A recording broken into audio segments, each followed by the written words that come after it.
It is January 8th, 2024, and this is WrestleHavoc Daily.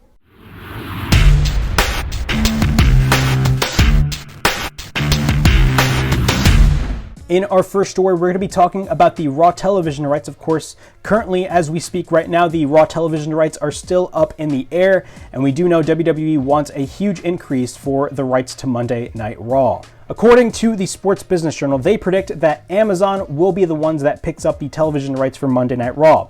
In a quote by the Sports Business Journal, they stated, and I quote, "Amazon gets WWE Raw rights and keeps the series on Monday nights," which is a major talking point. Of course, Endeavor stated that they could think of moving Raw off Monday nights. Continuing on, they stated, and I quote, that this hits an audience of young males, a demographic where Amazon believes that it sees growth in Prime subscriptions, plus it gives the company another night of live programming on Prime Video. Of course, they air Thursday Night Football, so yes, it would add more live programming to their lineup of programming, to say the least. What are my thoughts on the Sports Business Journal predicting that Amazon could be in the running for the Raw television rights? In my opinion, they are not far off, because of course there's multiple suitors right now for the Raw television rights. There's the likes of networks like FX, there is Warner Brothers Discovery, which of course they're in bed with AEW, but that could very well be a possibility, as well as Amazon. I think Amazon would be the ones that would pay them the most money. Of course, everybody wants Raw to end up on Warner Brothers Discovery simply because AEW is on the TNT and TBS networks, but that's really only the wrestling audience that's really thinking about it. If you look at the general business sense, and a lot of insiders in the business world and in the television world that are really paying attention to the television rights for Raw, they are making bold predictions that they could possibly end up on FX and Amazon.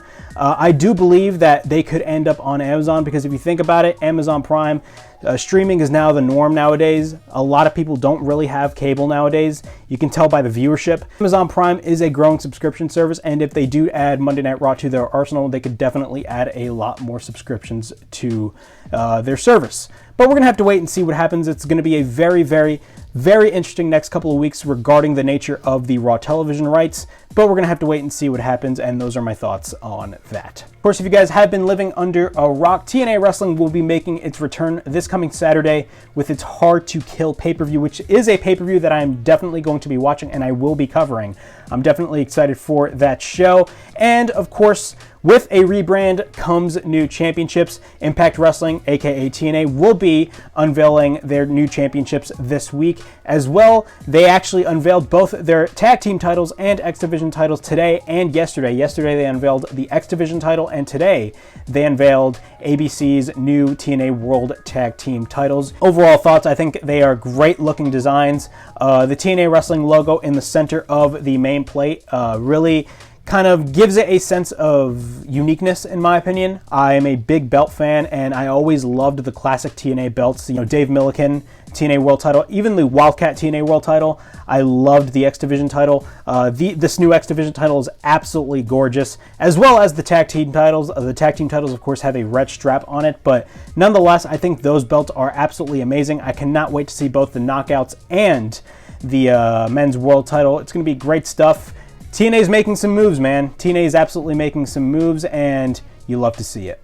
In our next story, we're going to be talking about Mercedes Moné. Of course, her likely landing spot is AEW, and Dave Meltzer provided an update on when we could possibly see Mercedes Moné show up on AEW television. Of course, I'm reading this from F4W Online, the people at the Wrestling Observer. Dave Meltzer wrote on Sunday's daily update that AEW sources expect Mercedes Moné to start on television with the company soon. However, he noted that until she signed a contract, nothing is certain. What are my thoughts on Mercedes Moné and this update that we've been getting? Of course, we've been getting a crap ton of updates when it comes to Mercedes Moné. Mercedes Moné is literally always in the news all the time, and we still do not know when she will show up. Of course, Dave Meltzer noted that there haven't been any teases at all. There was a lot of rumors about her possibly showing up last week on Dynamite at the Prudential Center, but that did not happen. Instead, we got the debut of Deonna Purrazzo. I mean, AEW is definitely making moves in their women's division.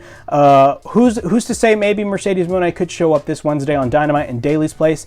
If she showed up in Daly's place, I mean, it'd be very fitting because, of course, AEW, Daly's Place has really been the home of AEW for a long period of time, and if she debuted in Daly's Place, it'd definitely be a big deal. But we're going to have to wait and see what happens. It's definitely very interesting to say the least. But you never know, man. These wrestlers love teasing the fans. CM Punk loves teasing the fans. Mercedes Moné is no different. Mercedes Moné, she could say she's doing one thing, but instead she does the exact opposite. So who's to say she could possibly show up at the Royal Rumble? I still think that she's on her way to AEW, but again, you know, take everything that you hear on the internet with a grain of salt, and when we see it, we'll all believe it.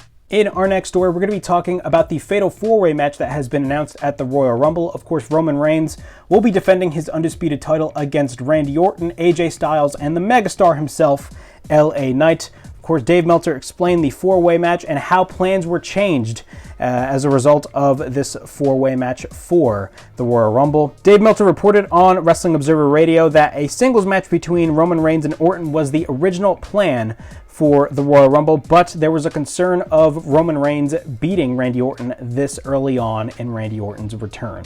What are my thoughts on Dave Meltzer saying that this could possibly be a result of plans changing because they originally wanted Randy Orton and Roman Reigns at the Royal Rumble? Honestly, I think the 4-way is definitely the right way to go. I mean, let's be realistic here. I think it's not really a smart move to have Randy Orton lose this early on in his return. I mean, he just came back 2 months ago and you already want him beat by Roman Reigns. I totally understand that point. Now, with the announcement of the 4-way match happening at the Royal Rumble, it has caused a lot, and I mean a lot of discussion of whether or not Roman Reigns could possibly drop the title either by getting pinned by one of the men or by losing the title without even getting pinned at all. That is the only way to do things. So hopefully WWE does the right thing, and I have full faith in Triple H and the entire creative team to actually do the right thing. And that is all for WrestleHavoc Daily from January 8th, 2024. Please like, subscribe, comment down below, push that bell for notifications. I mean, look out for more videos right here on the WrestleHavoc channel, of course, in which we discuss everything in and outside of the squared circle. Make sure to like and subscribe for more content, and as the friggin' referee would say, ring, ring, ring that damn bell for more notifications. And as always, it is yours truly, Flamin' Rick, Ricky DeRays, signing out.